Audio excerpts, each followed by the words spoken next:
All right, everybody. Welcome to the For the Love podcast. Welcome back. Happy December. Happy December. Listen, I don't mean to brag. And by that, I mean I do. This is a common theme. I don't mean to brag, but... But just hear me out. As of this recording, which our listeners are going to hear a little bit later than we recorded, but it is the very beginning of December. Mm-hmm. It is. And I just want to say that I have, let me do some quick anecdotal fake math. I think I am, I'm going to say 95% done with Christmas shopping. What? And wrapped. It is wrapped in, I swear to God. I don't know what's happening. But I feel so proud of myself and so thrilled about it that I felt like I should use my personal platform, the For the Love podcast, to publicly brag on myself. I was telling you this, but last year when I can't remember why, but I pushed it a little bit too late. And so it's December 23rd. I am refreshing, tracking all day long, waiting for this and that to still get here. Didn't give myself enough time, especially when my kids want things from weird places. Yeah. You know, like these little wonky mom and pop websites with their weird environmental t-shirts. And then I had to give at least one kid a picture of his gift in an envelope because it didn't get there. I told myself last year, I'm not going to do that again. Yeah. I want to eliminate December stress from my life. And that is one of them. And I'm going to shop early and I'm going to wrap early. And then maybe I'll just enjoy the month. I am happy for you. Okay. But you can't relate. I can't relate. And honestly, I don't understand. And I'm a procrastinator. Sure. Because I actually need that external It's like stress. Yes, to get things done, to sort of activate my executive function. Oh my God. Like decision making is so hard. Like I get, task paralysis, Yes. prioritizing what to do. Your Amanda is helping me with this. And also medication is helping with this. Listen, but between Amanda and meds, God, that's 50% of the battle. what's 2026 going to be like? Truly. So anyway, I've always done gifts at the last minute. Have you? I remember. Wait, I have a question. Yeah. Do you go into stores?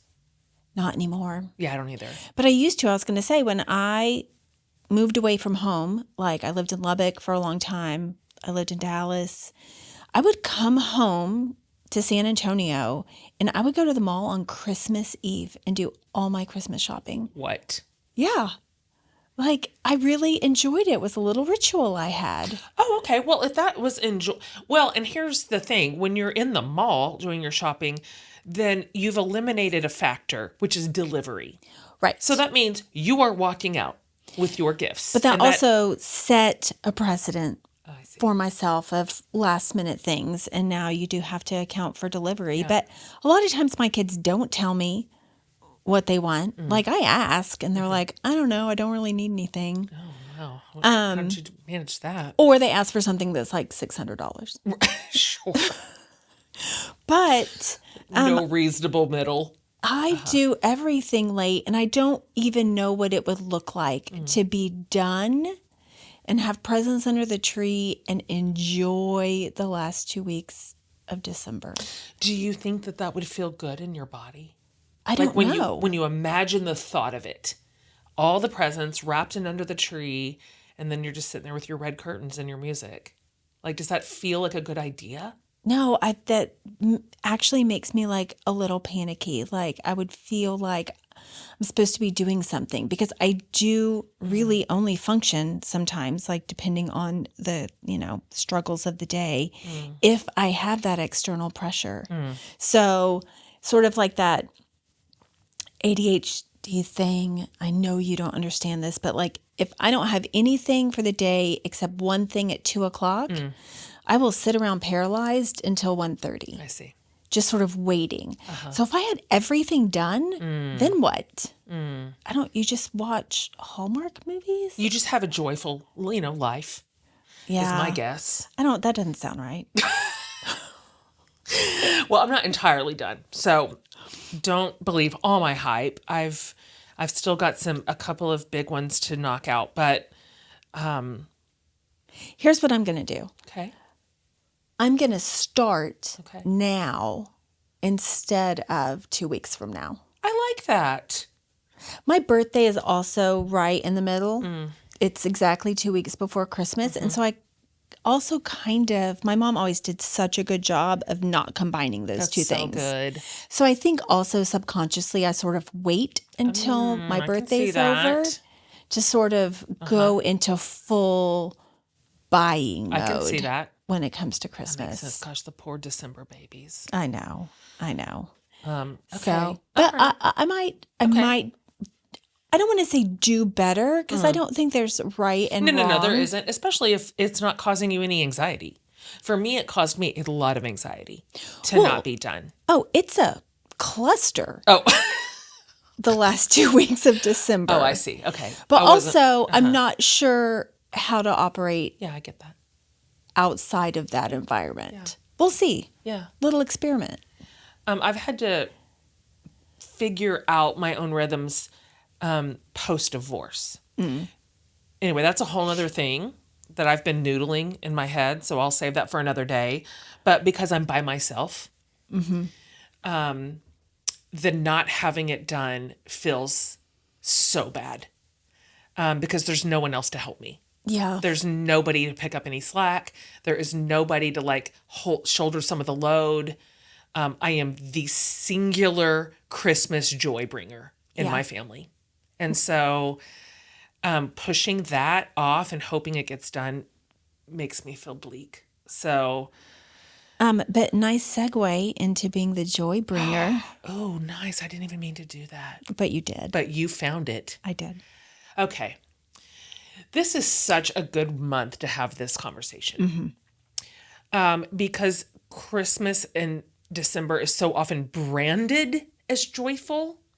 But per our conversation that we just had, it can be the opposite. This can be a dark and lonely month for a lot of people, or overwhelming, financially prohibitive. There's a dark side.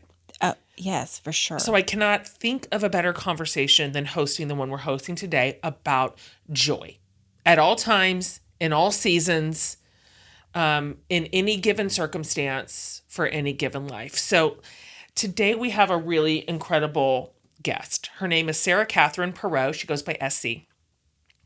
So she's an author, which we're going to talk about her book called Styles of Joy. She's a speaker. She's a Vanderbilt professor. And what she calls a joy enthusiast. And so her debut book that we're talking about, it's storytelling and cultural observation. And then she worked in this joy framework called CAPS, which we're going to discuss. So I don't want to give too much away, but she essentially found herself at the bottom of the grief ocean, following a divorce, unable to access hope or joy again. And she found an unlikely on-ramp back into a life of joy, which sent her down this rabbit hole of what is joy? How do we cultivate it? How do we share it? How do we protect it? How do we enjoy it? And I'll just say, because she says this early on, it ended up looking like, was it 17? 17. 17 Harry Styles concerts around the world. She went from depressed in a blazer. That's right. To like an absolutely magical moment in Wembley Stadium. That's right. Like in a feather boa. That's right. It's such a good story. It's a great story. And the book is not even just about her various, trips around the world, but it's about what she learned along the way. What does joy look like? How do we seize it? How do we protect it? How do we nurture it? It's a great conversation. Whether you find yourself today full of optimism and happiness and the sun is shining on your life right now, this conversation is still great. Particularly if you say, I'm struggling to access that. I feel like some of my life has gone flat or gray. I think this conversation is going to serve you so well. And so SC lives in Nashville now with, as mentioned, she's a professor at Vandy with her dog Ranger. And we just absolutely loved our conversation with her today. And we know that you will too. So help us welcome SC Perot to the show.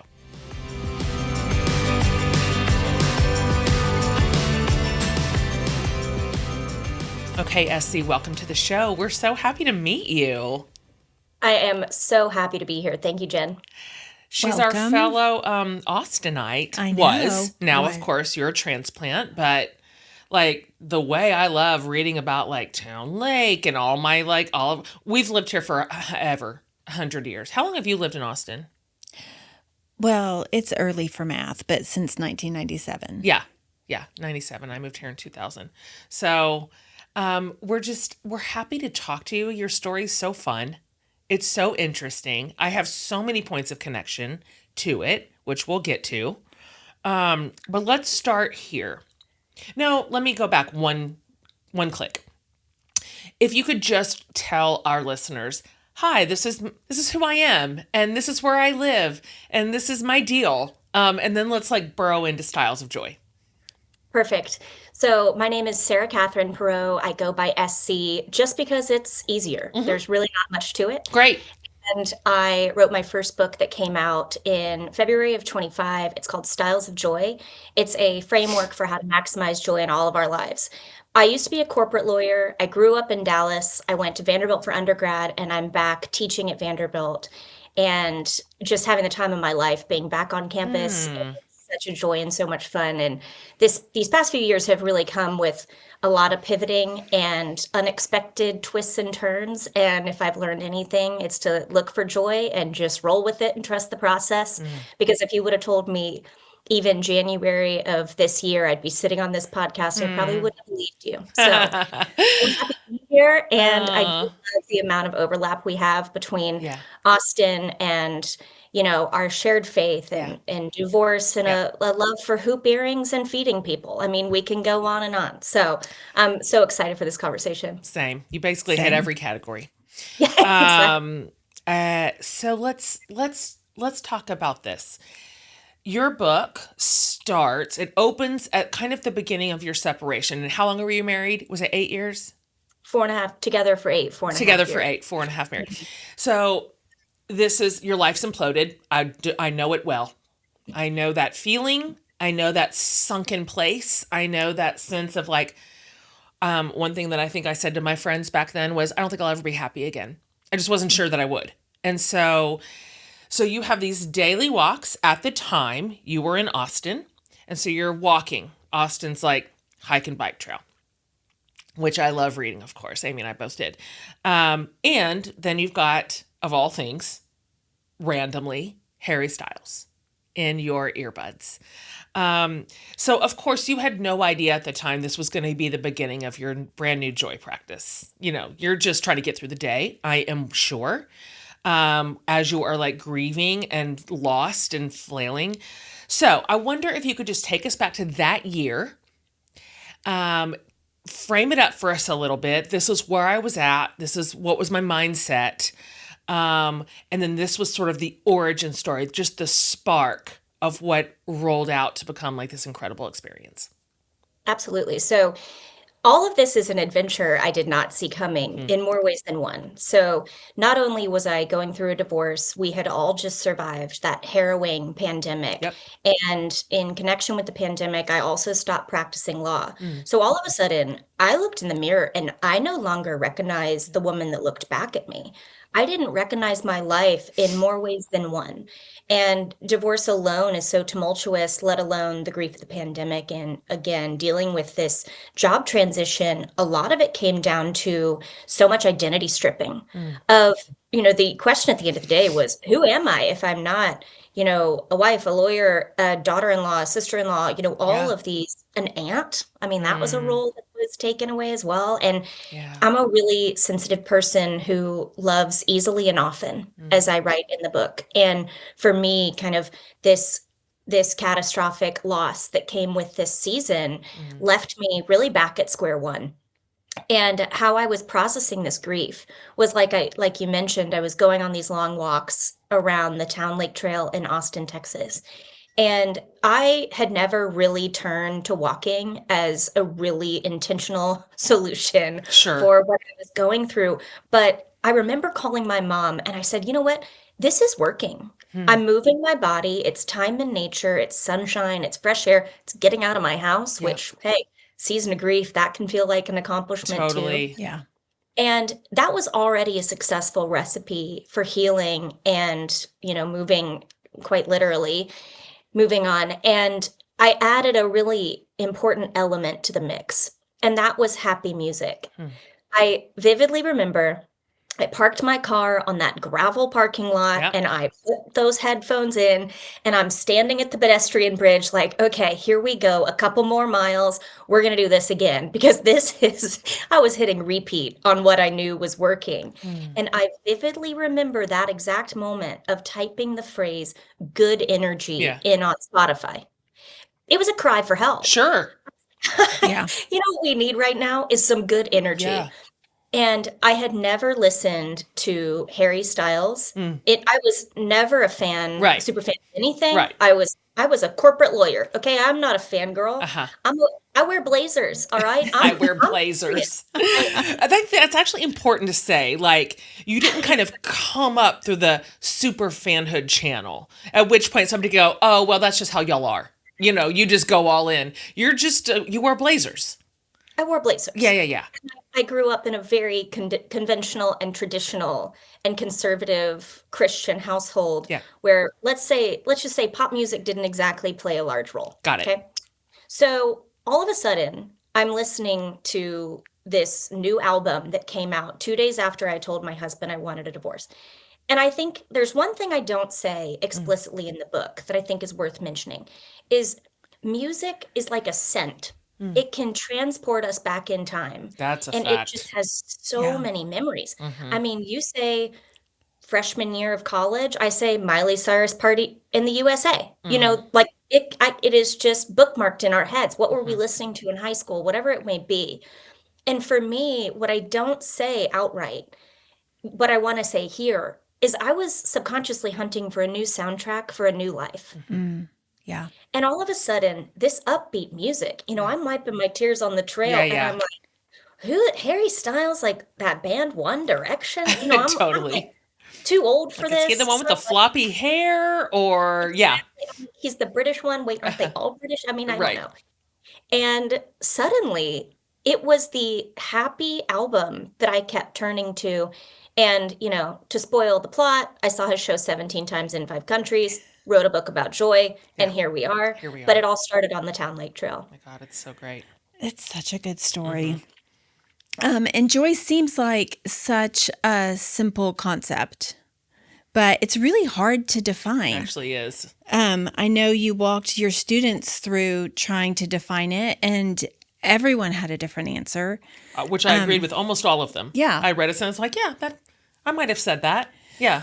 But from your research, from writing this book, how is joy different from happiness or gratitude or excitement? And how do you define joy specifically for yourself? What I love about the subject of joy is I really think the emotion rises to meet us where we are. For me, I think joy can meet us in our quiet moments. It can meet us at a concert in a room full of people drowned in confetti and anything in between. And really my first question, like you said, when I was writing this book is, what is joy?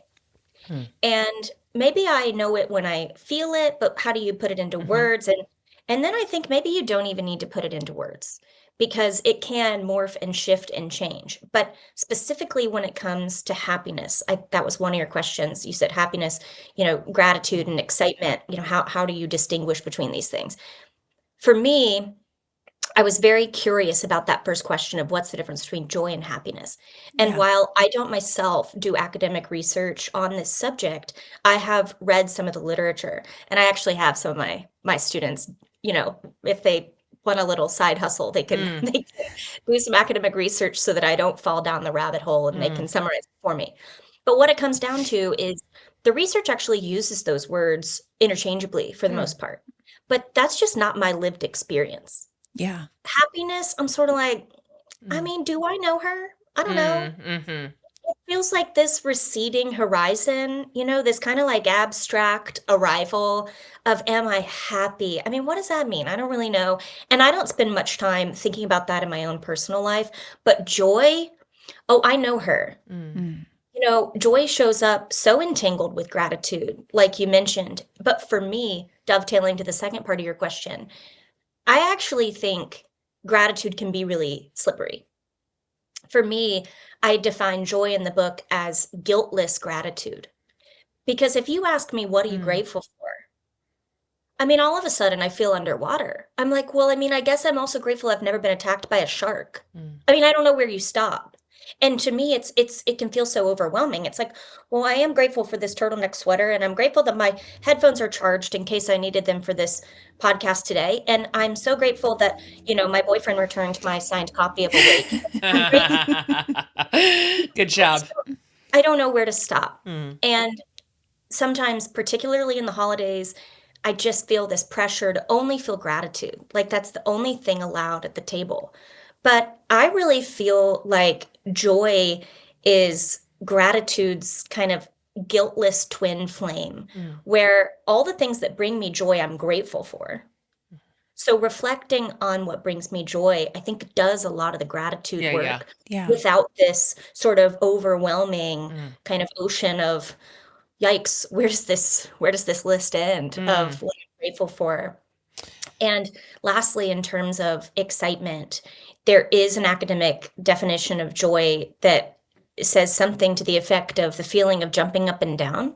Mm, And I think that's interesting because certainly I know that flavor of joy. mm, Maybe you can call it that style of joy, if you mhm. will. But I also know the joy of peace and quiet in Yeah, the morning when I'm really exhausted and just want to be by myself with a cup of coffee by the fire. yeah. And so that's what I think is so beautiful about studying this subject is the emotion itself can really, like I said, rise to meet us where we are. Mm. Nice. Really early in the book, you talk about, you kind of put it in two categories: our personal joy, kind of like you're just discussing right now, but then also what you call macro joy. Um, so I wonder if you can talk about both of those things and which role they play um, in our well-being as we're like kind of moving through the world. I love that question Mm, because as I was going to all of these Harry Styles concerts, I love that question because as I was going to all of these Harry Styles concerts, I was looking around in my season of grief and realizing how powerful it was to be in community with people experiencing joy. mm, Particularly yeah, after the pandemic, which was so isolating, and a divorce, which was so isolating. yeah. All of a Hmm. sudden, I'm with thousands of people having fun. Mhm. And it was so cathartic and it was so inspiring.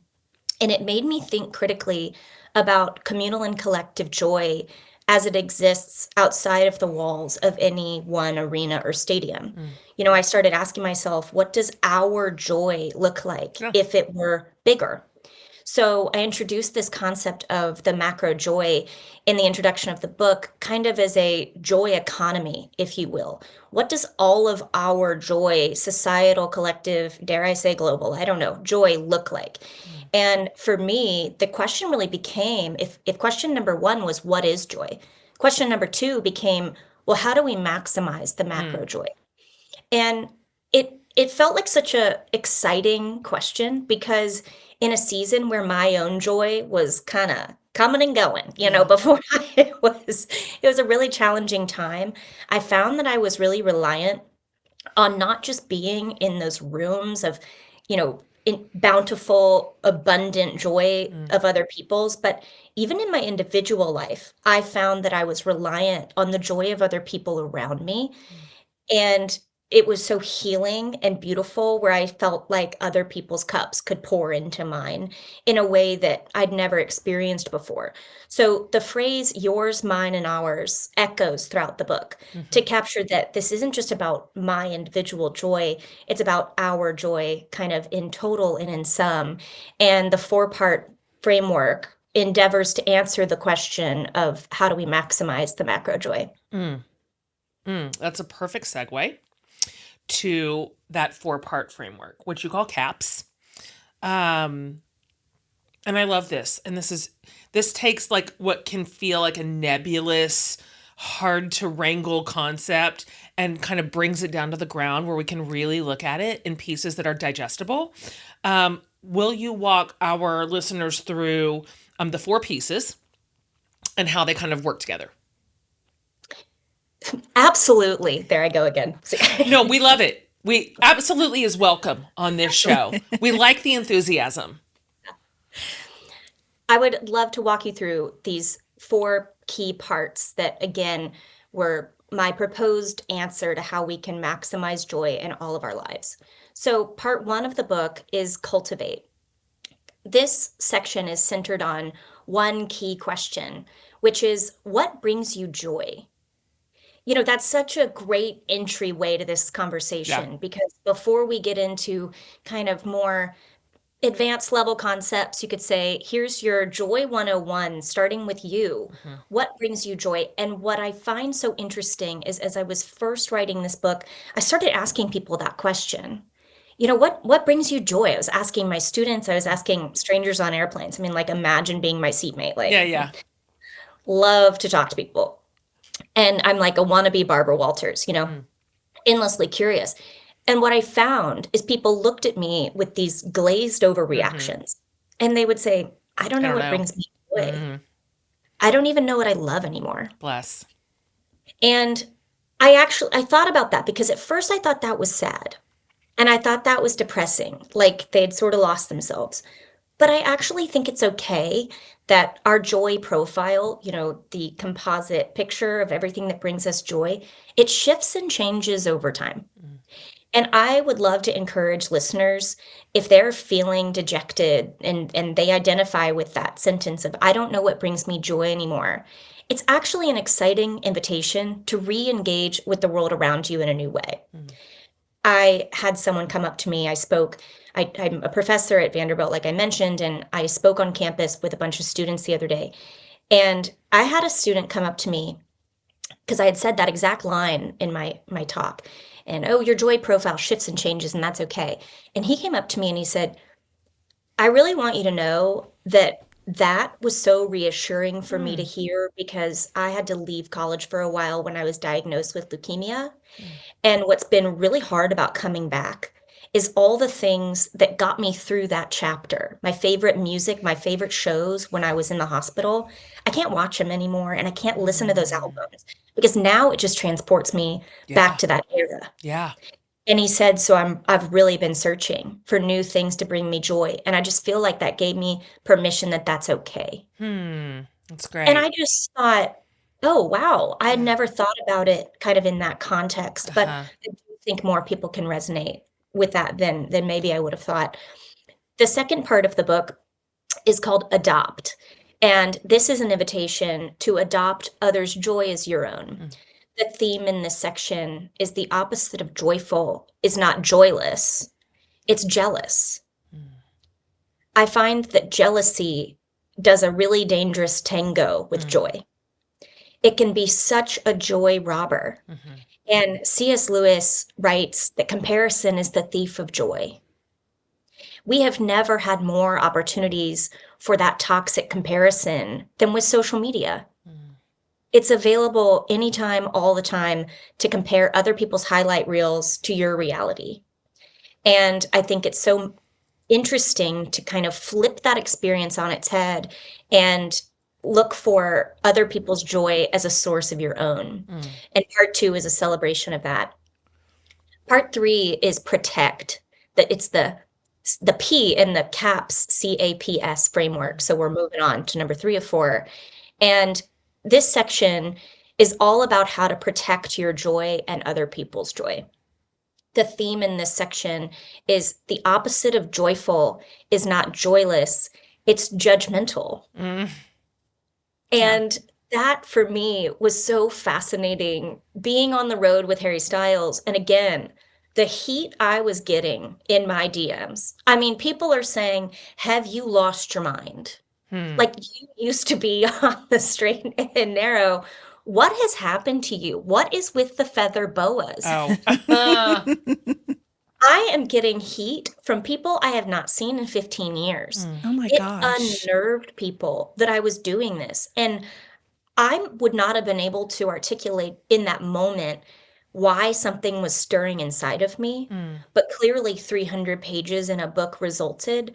And I never thought I would write about this experience, but I knew it was kind of scratching the back of my brain in a way. I just was so fascinated by this world. Not only was it fun, I also was just pulling this string post-pandemic, and I had the wherewithal, the courage, I'm not sure what word you would attach to it, to protect my own joy along the way. If I had listened to people's judgment, if I had been too sensitive to their criticism, I never would have had the guts to continue on this adventure. And look what Yeah. resulted. It totally changed my life. We're sitting here.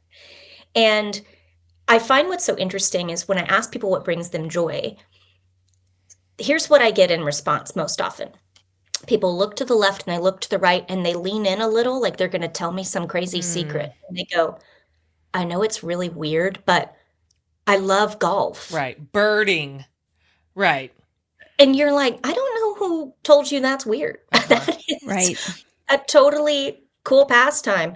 I know it's really weird, but I love gardening. And I'm like, oh, you mean you love not being on a screen and you love being in nature and like Right. growing vegetables How for your bizarre. family? How bizarre. Yeah.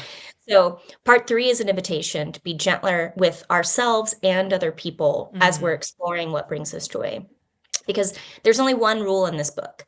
And if something is not harming you or other people, we've got to get after it. Right. Life is hard, I and we have agree. to celebrate how joy shows up. And lastly, part 4 of the book is all about spreading joy.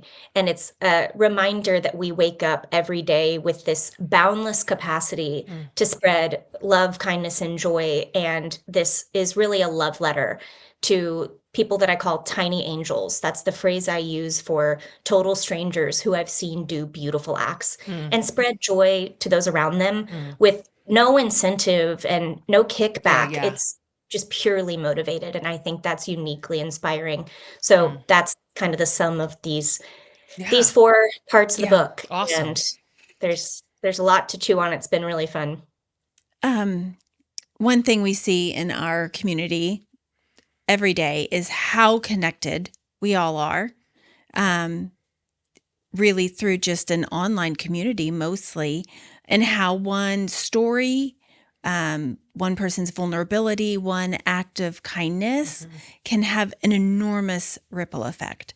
I loved in the book all the examples you gave, specifically about the Harry Styles fandom, how generous and kind you are to each other, Inclusive. and also to everyone who's working at the concert venues, standing in line with strangers.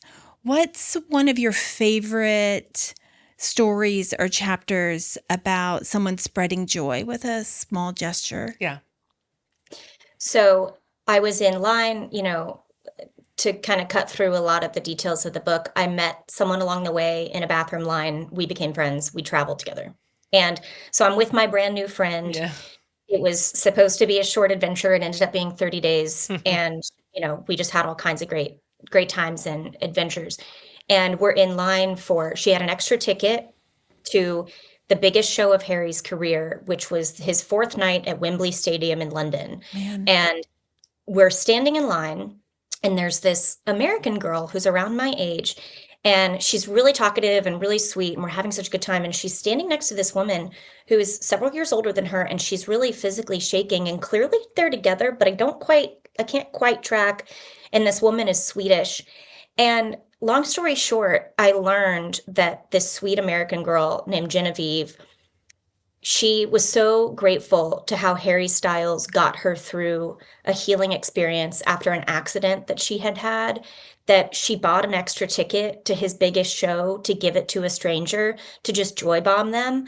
And she looked at me and she said, "It's just my way of paying something back to this light and joy-filled world that carried me through some of my darkest days when It's I a was great in multiple story. Oh surgeries my and all gosh. this." And this sweet woman, she who just received this crazy awesome ticket to the biggest show, she looked at me and she said, I mean, her tears were already like this, even before she knew that she was going to be right in front of the stage. And she looked at me and she said, "Is this a good ticket?"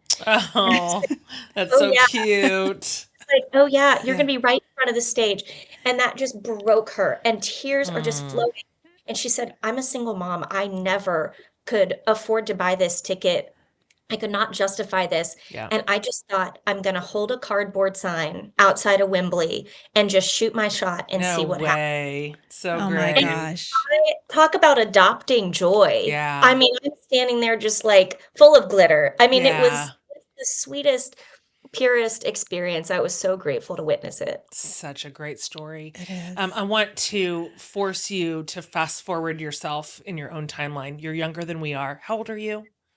34. Yeah. So if you could sort of imagine yourself 10/15 years from now, that's where we live. Our community is largely kind of in midlife.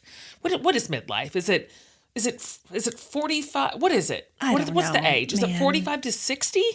Sure. Okay. I don't know what it is, but just a little bit north. We hear a lot from our women. I feel lost. I used to be shiny.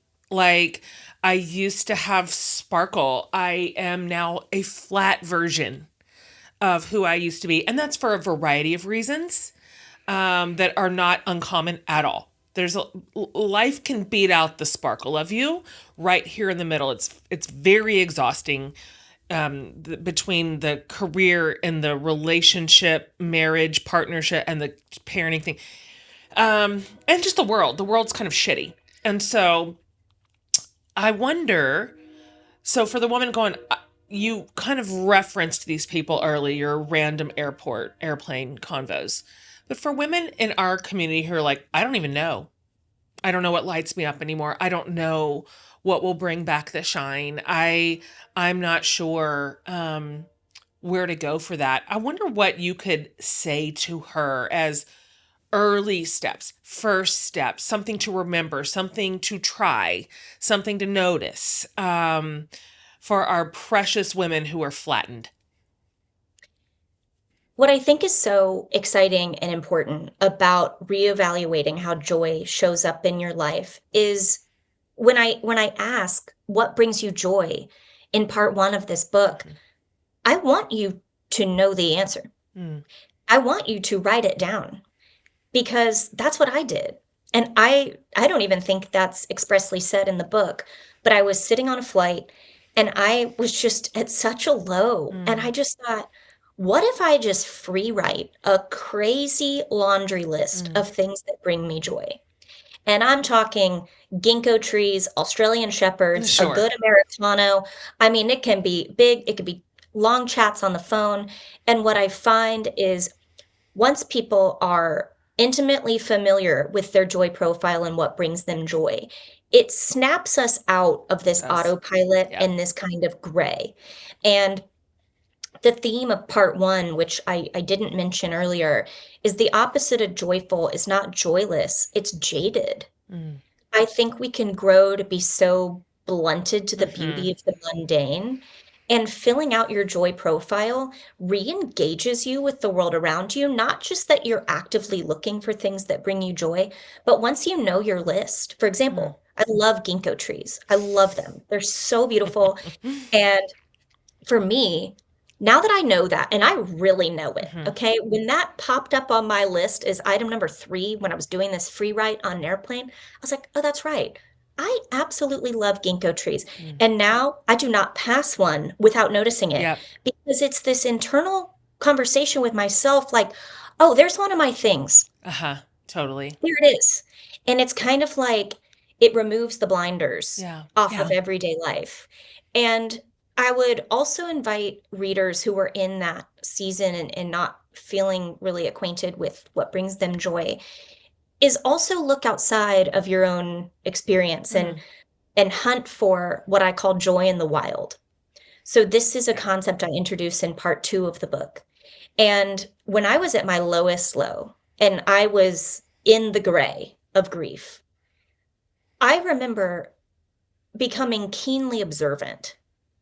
There was something about my life getting really quiet that I was looking around in a way I never had. And people warned me of a lot of things when it came to divorce, but no one warned me it's so quiet. I mean, especially because I don't have children. Mm. And I would be sitting at these Harry Styles concerts, and all of a sudden I'm like, wait, look at that mother-daughter duo in those coordinated homemade Mhm. costumes. I bet that was so fun for them to make those together. And all of a Yeah. sudden I'm like, oh, I love that. Like, Yeah. that's bringing me joy, even though that has nothing to do with That's me. good. Or these girls with feather boas and they're tying them together to make one ginormous jump rope and they're jumping rope with strangers before a concert starts.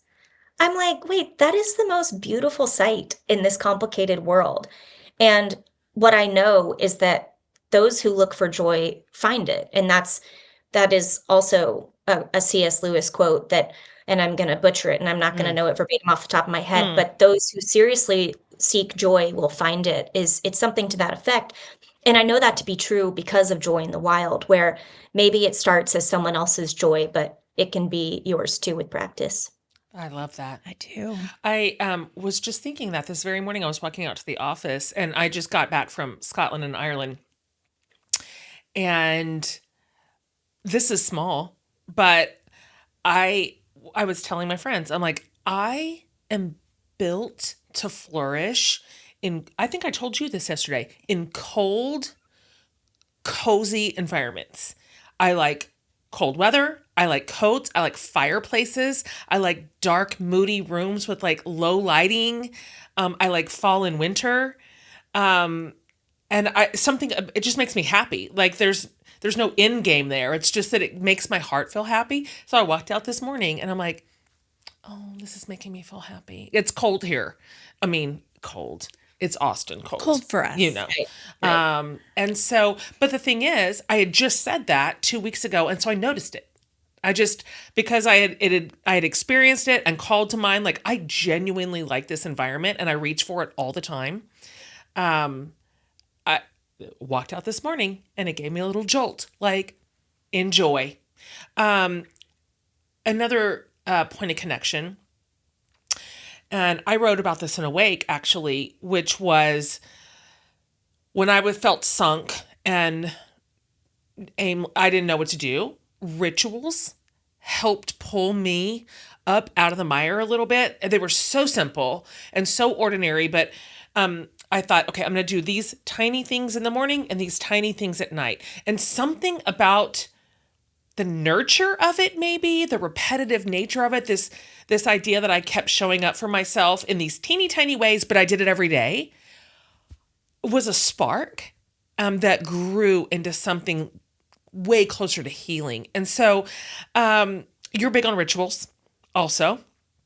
And so I wonder if you could talk about maybe a couple of the most meaningful rituals that you return to or you revisit or that you like cherish and prioritize. I think what's so interesting about what you were saying, there's a lot there. And I remember reading about that in Awake and thinking, I know exactly what she's talking about. Mm. And I think divorce puts your whole life in like a sieve or a strainer and it shakes it all around. And even if things remain, everything is jumbled and disoriented. And I think tiny habits, tiny rituals, they're so grounding Yeah. because not only is it a shred of a tiny sense of control in a healthy way, but it's also so comforting to have regularity when you're in the middle of upheaval. Yeah. And for me, it was those walks with my dog, certainly, but also turning to music really was becoming this beautiful practice for me of I have a fork in the road right now. Do I want to sob to something really sad, or am I actively looking to boost my mood? So I really think, music was meeting whatever For need I sure. needed. Absolutely. But I think most notably on the note of rituals, I write in the first section of the book about the importance of morning joy. Now, I think it's really important to mention that I'm not an academic researcher. So when I talk about this, and I do teach at a university, but I'm an adjunct, okay? I'm not out here doing impressive research. So this is research with a lowercase r Got it. whenever I talk about that. Important preface. And as I was thinking through Morning Joy, I thought, well, there's that book by Admiral William McRaven, Make Your Bed. Yeah. And it Mhm. was that viral UT Austin Yeah. commencement speech. And I also, know that nutritionists talk about the importance of making healthy choices in the morning because Yeah. they'll dictate your kind of food intake for the rest of the day. So I thought, why is joy any different? Yeah. If we know we can tee ourselves up for productivity, and if we know we can tee ourselves up for healthy decision making, why would we also not give joy a shot first thing in the morning? Mm. And for me, I am so obsessed with feeding my dog breakfast. That's so I cute. just I just make it a It's a thing. I deal. mean, because why not? Mm. Like, he wakes me up and I'm like, Let's go, "Ranger, buddy. you excited for breakfast?" And he's like, "Hell yeah." Yeah. I'm And he like, is. He "I'm is excited." excited for breakfast It is like Christmas morning for Yeah. him every every day. day. And Yeah. I'm like, "Well, you know what? Me too." Yeah. Let's And go. so I sing his little breakfast song. Sure. I do a little dance around the kitchen. He's excited. I'm excited. And it is the silliest way to start my day. And it works, Every time. I'd say Uh huh. 95% of the time. And while it doesn't guarantee a joy filled day, Mm. it's a reminder of my agency and choice in the matter. I like that. I Nice. And like that. and it's a big why not? Yeah. That's right. Why not?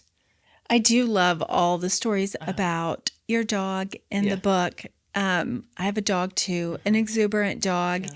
And we just actually interviewed Kai of the telepathy tapes, and she has several stories about like animal telepathy. Uh-huh. And I've noticed that I am more in tune with like what I'm thinking about when I'm interacting with the dog, even just feeding her breakfast. Yeah. Like, yeah, and noticing how happy she is. Like for the simplest things, when I have a lot of people that live in my house, and every time someone pulls up the driveway, she is so excited Every as time. if she hasn't seen anyone in a month. And I'm noticing it more because Yeah. it really does give us like a little boost. For someone listening right now who is in a really difficult space and they're thinking, my life is actually just too hard for joy.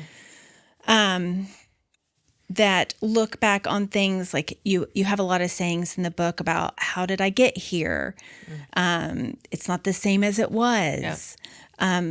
But if someone is kind of ruminating on those things, but from a grief perspective, what is something they can do to change that perspective and orient it more towards joy?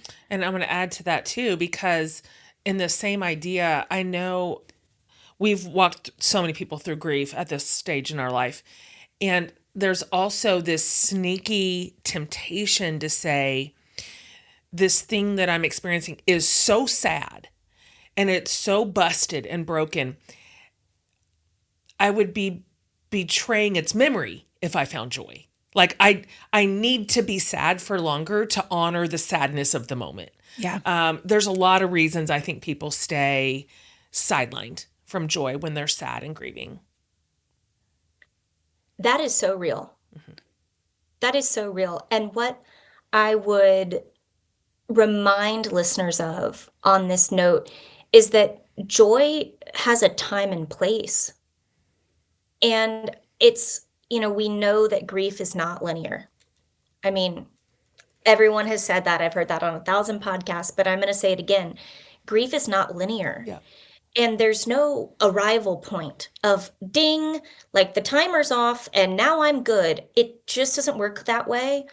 And I write in the conclusion of this book that, grief is actually healing is on a dimmer, where it's not like the lights just flip back on in your life, but I did have a singular moment where I thought, I'm feeling the promise of Mm-hmm. future joy, which I think is hope. Mm-hmm.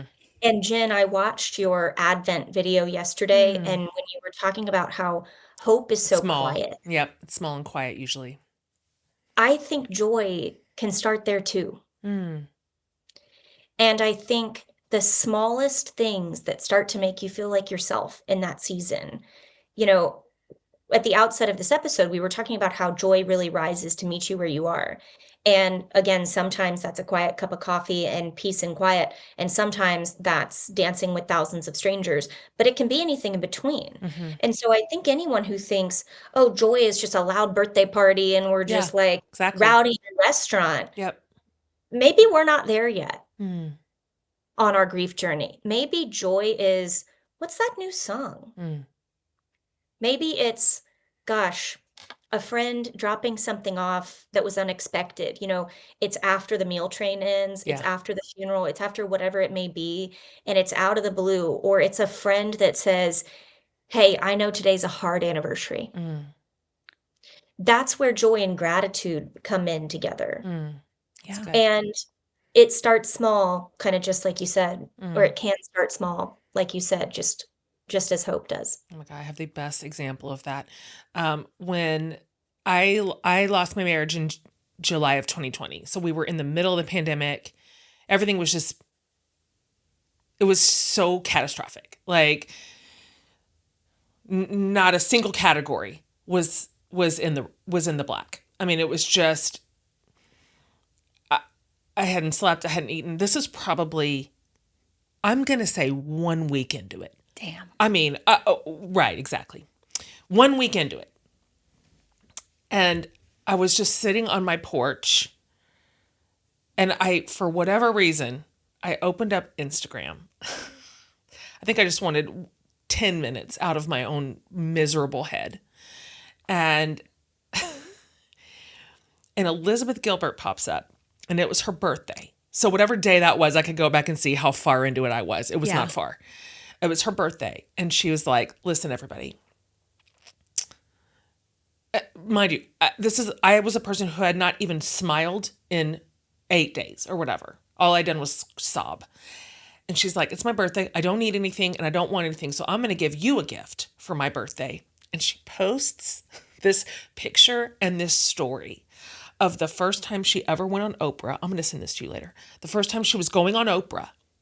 And she's like, for some reason, what made sense to me was to get bargain basement Botox, like at a dentist office, because I just walked Oh by it and my saw God. a sign in the window that was like half price Botox at the dentist or something like this. And she goes and gets it and she posts pictures of herself on Oprah and her face is so insane. It is so frozen. Everything is frozen.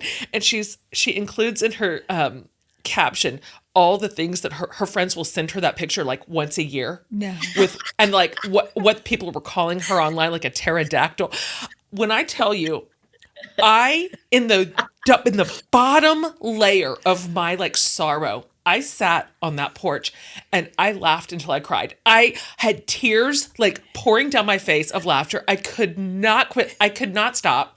I texted one of our mutual friends and I was like, please text Liz right now and tell her that stupid story and that insane picture she posted of herself just made the saddest girl in America laugh for 10 minutes. Like, just tell her she lent me some joy on a day when I did not think I might ever feel it again. And so it is possible. It is possible to feel it in the smallest, even most remote way, right in the middle of the hard thing. Yeah. Oh my God, I cannot wait to send this to you guys. You're going to die laughing. I think I look it up every once a year or so just to say, was I just like out of my mind? I'm like, oh no, that was funny. It was literally funny. I'm gonna send it to you. I go look up Tom Holland's Dance. dance, the umbrella performance. SC, do you know what I'm talking about? So classic. Are you talking about Dancing with the Stars? No, No. it's the lip sync battle. Yes. He Oh. does a version of Rihanna's umbrella In costume. in full costume. It's the most amazing thing. Like I have a actually is. rule. If anyone Yeah. mentions it, if it pops up on Yeah. any feed, I watch it like 3 or 4 times It in a is row. so brilliant. And he goes all in. All in it makes me so Joy is happy. everywhere. It is. It is everywhere. We can borrow it.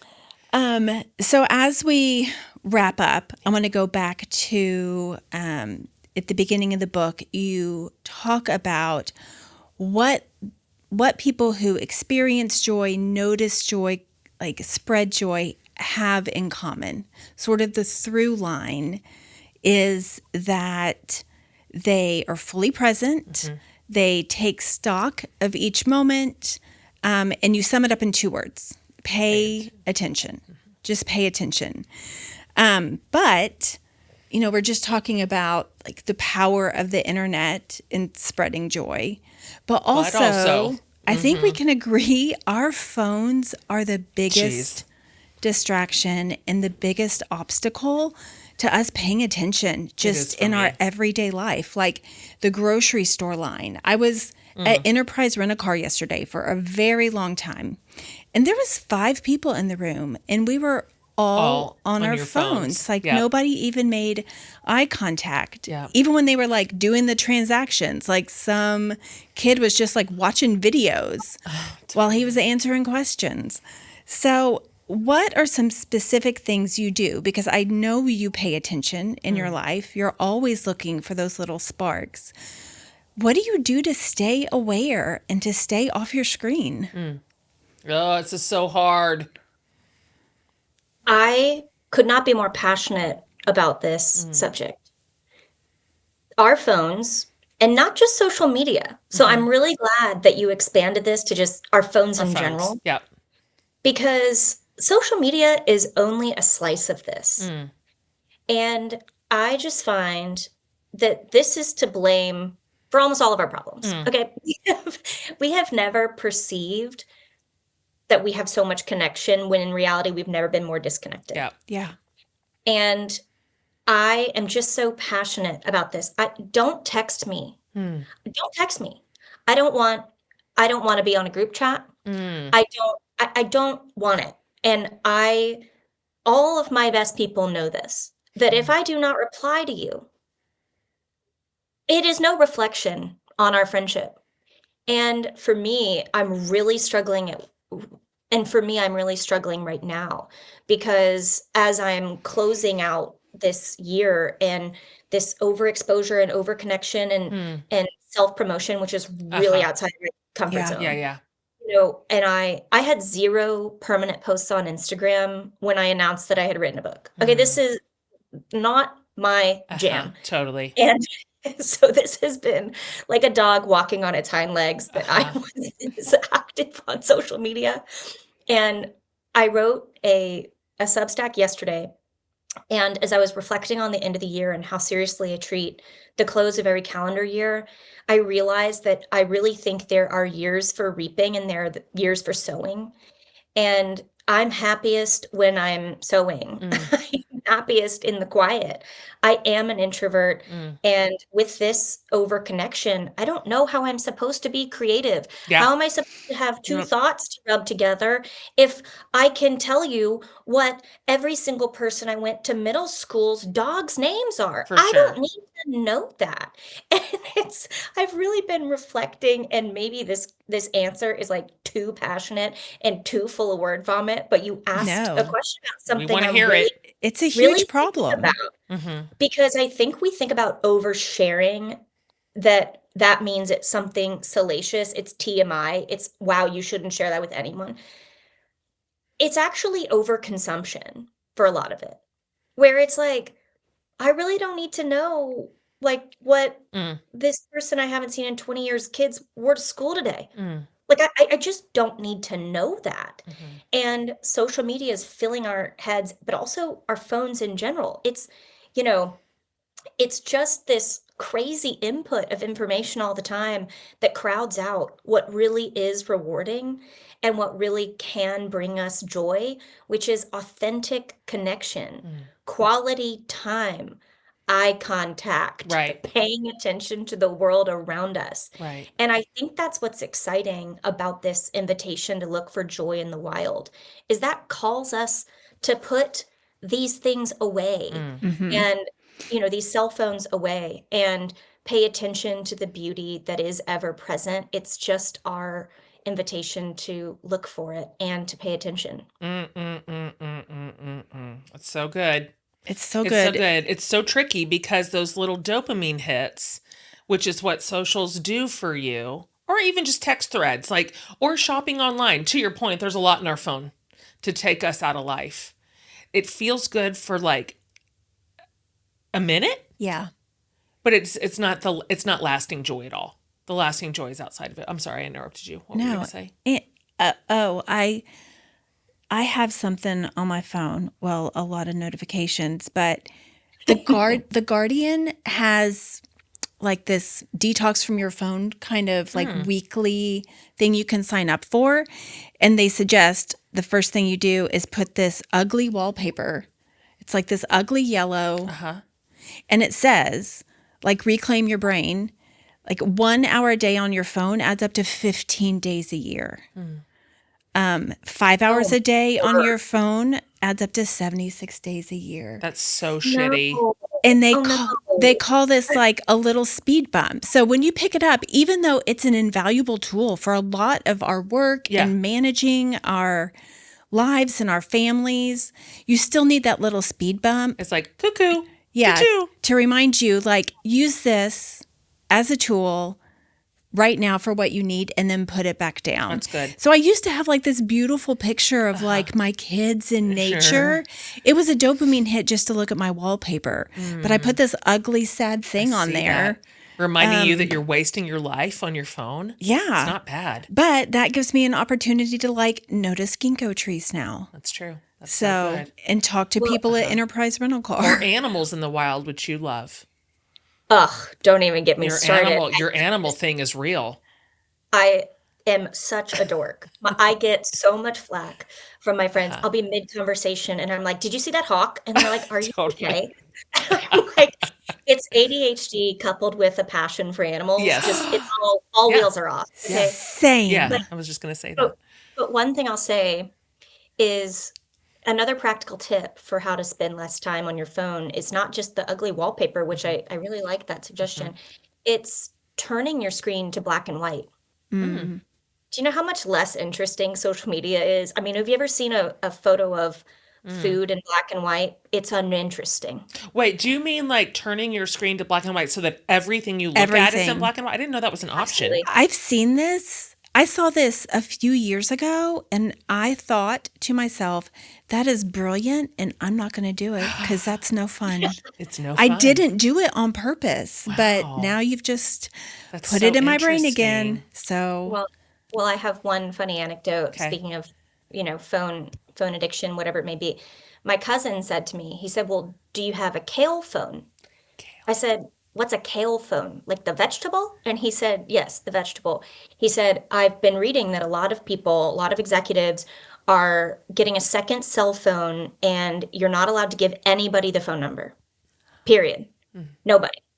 And you have Spotify and you have Google Maps. And so you'll be safe if you're, out and about, exercising, jogging, running errands, whatever it may be. But it's quiet time for you." Oh, I see. I So see. I So got a there's kale no socials on it. There's no contacts in it. It's only Your like email is not synced. your two emergency like options. Oh, Yes. interesting. And, you can call 911, God forbid, if Yeah. and so I got a kale phone. And I was all excited about this concept, but then I had the idea of the Joy Hotline, which is this public phone number. It's on my website, and I've put thousands of stickers all over the country that say, "What brings you joy? I want to know." And I list the phone number. It went from the kale phone, where no one had the number, And Whoops. now everybody has the number. I'm like, Whoops. this was a real 180. This was You the meant opposite. well. You meant well. I mean, if intentions count. Yes, Um, okay, SC, can you just tell our listeners, this is where to find you, best place, or if you have a preference for where folks can pick up your book, your website, all the things. So my website is scperot.com. You can find the Joy Hotline if you would like to to get in touch. Yes. And I'm also on Substack as of very recently. That's a new undertaking for me in an attempt to reduce the Yeah. amount of short form content in my Yeah. life. Same. I am on Instagram at scperot, although don't hold your breath. It's very likely that that disappears. I took a 12-week hiatus this year, and it Yes. was, they say having social media is a drug. Let me tell you, not having it is even better. And so I am back off and on just to kind of talk about projects, but Well, I love lower your this. No, expectations. I love this. That sort of the joy energy is so different from the promotion energy. And so the fact that you could go, oh, okay, I've done it because that's part of your work. That was part of your job to put this, but to go, okay, now I'm going to start putting the lid back on that and quiet that back down. Good for you. Good for you. Good for you. It's like scooping confetti off the ground and reloading the cannon. It I'm just truly is. putting It the toothpick truly back is. in the tube. Okay, well, we are just so delighted to have met you and that you came on the show. Thank you for your time today. Thank you for being here. Thank you for reminding us that joy is abundant for everyone, for anywhere, at any time, no matter what. And there is a real practice to get there. So everybody, if that's you listening and you're like, I'm sunk, I'm flat, I'm lost, everything's gray, here's your girl and here's your book. And as you love to say to other people, thank you for sharing your gifts. I really love this book. You can see. Do you see all the tabs? So many tabs. Thank you, Amy. I really enjoyed it. And it's Absolutely. making me notice Yeah. everything Yes. as I go through my days. Same. Thank you. Okay. Thanks for being here today.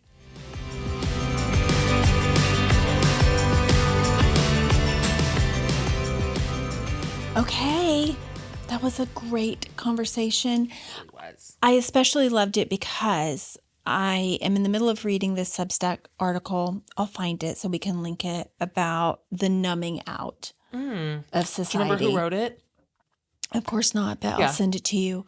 But that we are just sort of all gray and almost intentionally numbing ourselves Totally. out to be cynical about things. The example was like, if you love flowers, but your partner never gives you flowers, eventually you convince yourselves that flowers aren't a big deal. And then when someone actually gives you flowers, you're like, ugh, whatever, cringe. And that's happening on a global scale with sort of everything. And I loved how the little things she talked about just make us look up from our screens and notice something beautiful. I want to add one little resource to what you just said. I just pulled it up online. And I learned about this from Sarah Bessey. This came out probably a couple of years ago. It's a book. This is not a book about Benedict Cumberbatch. Did you see that when it hit the airwaves? No, but I love him. So Tabitha Carvin is the author, and the sub is The Joy of Loving Something, Anything, Like Your Life Depends on It. So I don't want to get this wrong because I don't want to mischaracterize it, but essentially she fell hard for Benedict Cumberbatch and just went all in, like fangirl.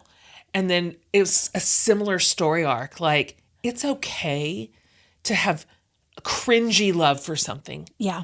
If it's your dog, if it is the cumulus clouds, if it is sushi and going to every sushi, it doesn't matter. Like, whatever it is that you like love embarrassingly so, good on you. Good on you. So it's kind of the same idea. Yeah. I'm sorry, keep going.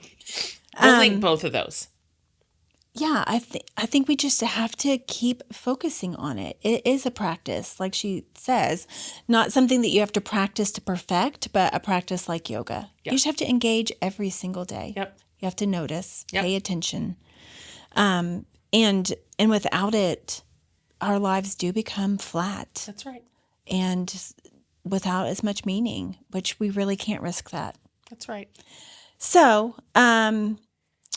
speaking of, if there's something that you love unabashedly that you think is a little embarrassing, it's not. And we love for you to leave us a voicemail about it. What's bringing your What's your joy? fixation?